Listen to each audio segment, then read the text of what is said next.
¿Y por qué me odia tanto una persona narcisista? ¿Por qué me odia tanto el narcisista o la narcisista? Si yo, lejos de haberle hecho nada, siempre le he brindado amor, tiempo, cariño, gratitud, los mejores de mis sentimientos, de mis emociones, de mis intenciones, ¿verdad? El narcisista o la narcisista tienen un mecanismo compensatorio para evadir su baja autoestima y el desprecio que sienten por sí mismos, básicamente. Y solamente aquellas personas que se desprecian profundamente pueden proyectar desprecio a los demás. Son envidiosos, son calumniadores, difamadores, y cuando existe un componente en ese mecanismo compensatorio a la baja autoestima, psicopático, en muchas ocasiones en un trastorno narcisista existe el elemento de la psicopatía, especialmente en el descarte, que es cuando más disfrutan del sufrimiento emocional y psicológico que producen haciendo fechorías emocionales a sus víctimas, es que el narcisista o la narcisista necesitan destruir, no solamente simbólicamente en su cabeza, sino también, si pudiesen, hasta literalmente a sus víctimas. Emergen en ellos una maldad digna de aquellas personas que, como digo, no se quieren a sí mismas y envidian profundamente a aquellas personas que tienen buenos sentimientos, que tienen bondad, genuinidad y buenos valores humanos, que es lo que ellos en modo alguno pueden experimentar más allá de su maldad. Entonces, fundamentalmente, el narcisista o la narcisista te odian por el simple hecho de que existes y para ellos eres poco más que una amenaza. Una amenaza que los desenmascara y les hace daño cuando, por ejemplo, pone límites emocionales y psicológicos, cuando dice, pues mira, yo no estoy dispuesto a seguir aguantando tus fechorías, pues mira, esto no me parece correcto, pues no estoy de acuerdo en esto, hasta en la más pequeña opinión somos una amenaza para el narcisista o la narcisista, que siempre se ve amenazado en su grandiosidad fantasiosa por personas que son realistas, que tienen sentido común y que les ponen sobre todo límites emocionales y psicológicos. De hecho, no en pocas ocasiones, un narcisista se cree víctima de su propia víctima. Se cree que su víctima es la narcisista, la manipuladora, la maltratadora psicológica y emocional, y la que le hace la vida imposible. Como veis, es un trastorno de la personalidad donde la realidad está distorsionada, cognitivamente, emocionalmente y psicológicamente, bastante grave en algunos casos. Siendo que el narcisista se niega a mirar dentro de sí mismo en ese hoyo tan profundo que tiene, con una profunda herida, fundamentalmente de traición, de rechazo, de abandono, todas solapadas, y que le resulta sumamente difícil mirar dentro de sí mismo, de sí misma, y afrontar, ya no digo en una terapia dialéctico-conductual, que en este caso sería lo más recomendable, sino el simple hecho de admitir que están equivocados, porque para ellos el hecho de estar equivocados es una afrenta a su grandiosidad. Es una coraza, es un armazón narcisista que se construyen encima de un yo destrozado, con muy bajísima autoestima, y que necesitan sobrecompensar para poder ir por el mundo, fundamentalmente dañando a las demás personas, porque de ese modo alimentan su grandiosidad. En este sentido tienen mucha relación con el sadismo de una personalidad psicopática que también alimenta su grandiosidad, dañando a los demás, siempre que estemos hablando evidentemente de un narcisista psicopático o de un narcisista maligno perverso. Porque también es posible que existan personas con un cuadro narcisista más leve o moderado, que no sea tan grave y que sin embargo no sean sádicos emocionalmente y que, bueno, pues adolezcan de llamadas de atención,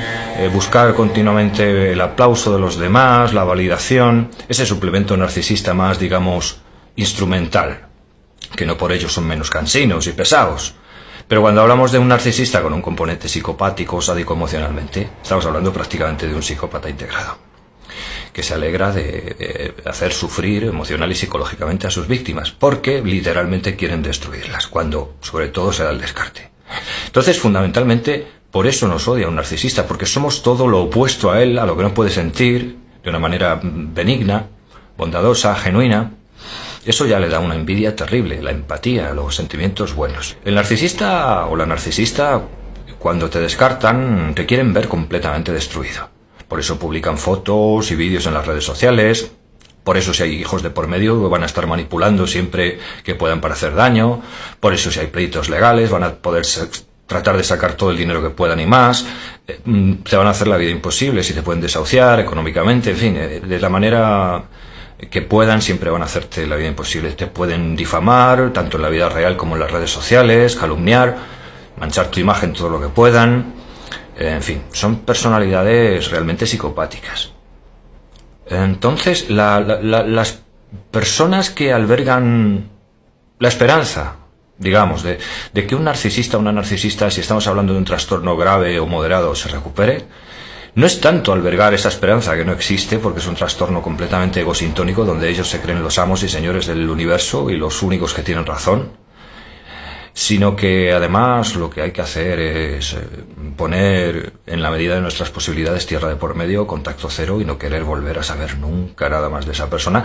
pero lo más mínimo. Porque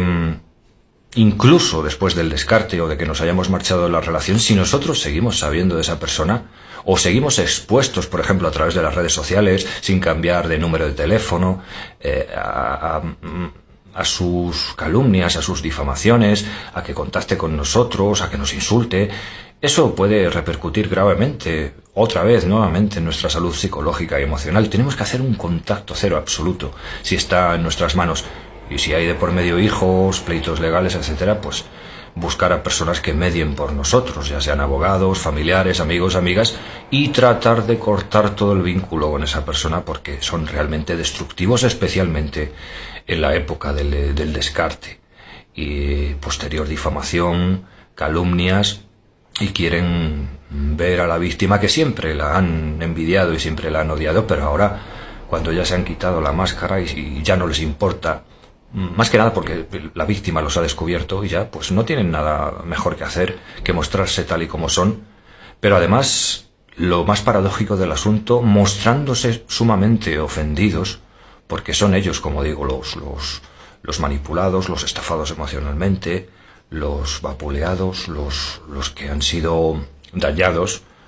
y por eso un narcisista tiene fama de difamador y de victimista, porque es que realmente ellos se creen que son las víctimas de la película, las Caperucitas Rojas del cuento.